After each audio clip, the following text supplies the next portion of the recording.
So when I was reading this, I realized some of the lessons in the gospel are in the same flow, and sometimes they're the exact opposite. And I knew when I read it that this was one of those that was the exact opposite, but it took me a couple of readings before I figured it out because some of them are really obvious and some of them are more, um, there's more layers to it. And this is one of the lighter. Um, because the juxtaposition seems to me be between the where is it? She fell into the hand of many robbers. The evil creatures passed her from one to another, the soul. Some took her by force, others seduced her with a gift. They defiled her and she lost her innocence. Such was the plight and great grief of the soul. Whereas in the gospel it talks about God created wisdom in the Holy Spirit and saw her and numbered her and measured her. And he poured her out among all his works and upon all flesh according to his gift, and hath given her to them that love him. And so some of it is that in the first, we're talking about the plight of the soul and the things that befall the soul and the ways that it's deceived and harmed. Whereas in the gospel, it's talking about how God gives gifts to everybody. The thing that threw me for a long time was the bit about he hath given her to them that love him. Because to me, that felt for quite a while like a limitation. But then I realized that I was looking at it wrong because from my experiences, beings of light need your permission, whereas things of darkness do not. Hence the whole deception and trickery in the first bit, and the second bit is um, more straightforward. And so when it says, he hath given her to them that love him, it's more like, say I was giving this as a gift. Just like, are you more likely to take this from me if you know me well, or if you don't, or if you trust me, or if you don't? And it's one of those, like most relationships, it's a two-way street. You have to accept the gift that's being offered, as well as the gift being offered in the first place. And so it's not so much a limitation of I'm only giving this to you. It's more of a I'm giving it to anyone who will take it because free will is part of being on earth. Um,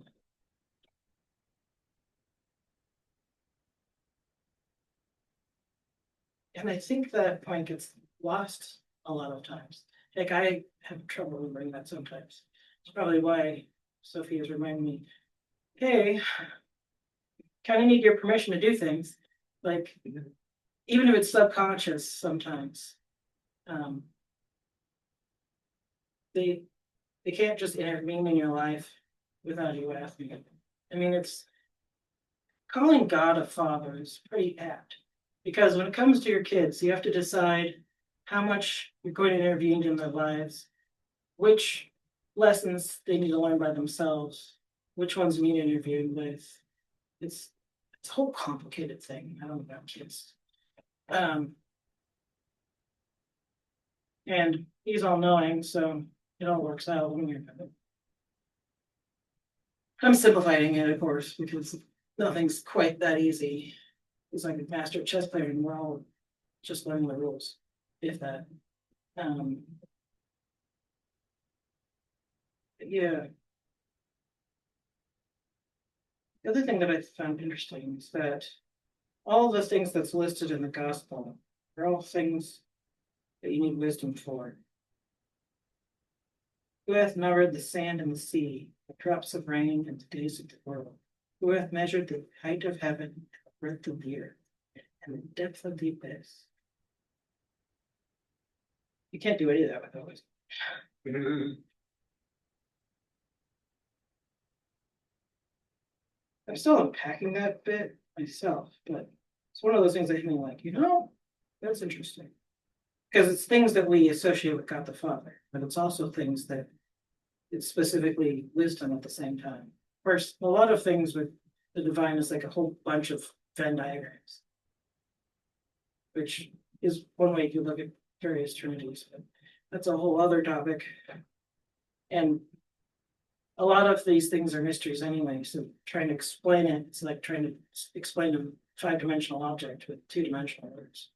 Something always gets lost in translation how you try it. Which is probably why we as Gnostics should focus on having our own experiences of these things when possible, because in a lot of times that's how you learn what these words are actually talking about. Because I've read some of this and it made kind of sense. Then I had experiences and I read it again, like, oh, that's what they're talking about. It's this thing. But like without that experience, I would have no context or very little context. And everyone has their own experiences and things to learn. And so because of that and our own experiences, we all read different things out of the same words. Because we all have different lessons and different things we need to understand about ourselves and the world. We all have different reasons why we're here in the first place. Like I said, it gets very complicated.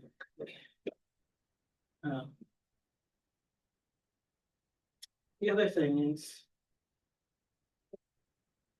wisdom isn't perfect either. I think that's part of why I picked this rose, because usually I'm kind of paranoid about getting one that looks perfect, but this time I went just with my instincts of the energy. And I think the fact that it's got a brown spot on one side is actually perfect, because I mean, one of the main things we talk about with Sophia is she gets tricked, falls into darkness, realizes what happened, and then with help gets her way back out of it. So if she doesn't get out of this unscarred, we don't have to beat ourselves up for not getting out of this unscarred either, because that's beside the point. Especially since, well, one of the other things about that I find interesting is the list of aeons and powers in the Secret Book of John versus the evil powers and the like. When I kind of expected them to be complete opposites, and then I was writing it all down and I realized that they weren't opposites, and then I realized it's because, like wisdom and grace, we're talking about a spectrum. So like wisdom, for instance, got tricked and experienced the whole range of, wisdom from, ascending higher than when she started to the bottom where she's tricked and being chased by chaos. And I think the fact that the aeons have the whole breadth of experience also gives them more wisdom, and compassion and love for us. When we screw up, they're like, oh, that's actually how I avoid road rage. I watch people and I'm like, oh, I've done that. That and I make up in my head the most compassionate reason for people doing dumb things that I can think of. For instance, if someone cuts me off, I assume they either haven't eaten all day and are just out of it. Some emergency happened. They had the worst day ever. Someone died. Something like that. I go again, human, so it doesn't always work. But because the truth of stuff like that is you're never going to know the truth of people who piss you off anyway. So you might as well come up with the best excuse for them possible, because otherwise you just get mad at someone you'll never meet.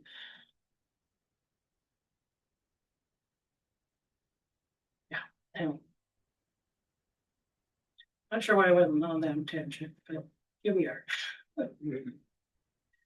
So anyway, go in peace, and may the lady walk with me.